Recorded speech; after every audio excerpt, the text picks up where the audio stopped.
PD-nya Rahmat Darmawan, sebut Rans Cilegon di atas kertas bisa promosi Liga 1. Rans Cilegon di babak 8 besar Liga 2 berhadapan dengan 3 klub punya nama besar di Liga Indonesia. Bagaimana peluang Rans Cilegon FC melaju ke babak selanjutnya? Pelatih Rans Cilegon FC, Rahmat Darmawan mulai berani berbicara tentang peluang timnya meraih 1 tiket ke Liga 1 musim 2022. Ada 3 klub dari Liga 2 yang nantinya mendapat tiket promosi ke Liga 1.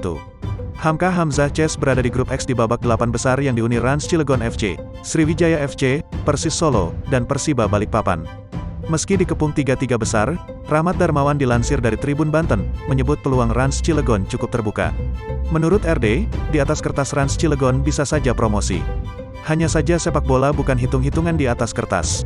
Ia menyebut modal di babak 8 besar bukan hanya soal kelebihan individu pemain, namun juga kerjasama, kekompakan, dan kerja keras.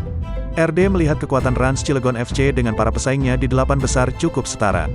Oleh sebab itu, Prestige Phoenix tidak akan gentar meladeni Sriwijaya FC dan Persis. Untuk diketahui, kompetisi Liga 2 musim 2021 sudah memasuki babak 8 besar.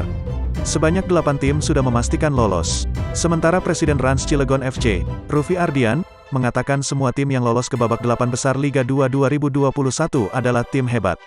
Oleh sebab itu Rans Cilegon FC nantinya akan lebih waspada dan tampil lebih baik lagi pada babak 8 besar Liga 2 2021. Dia mengaku akan tetap menyikapi lawan-lawan dengan sama semua dan tidak ada yang dibedakan.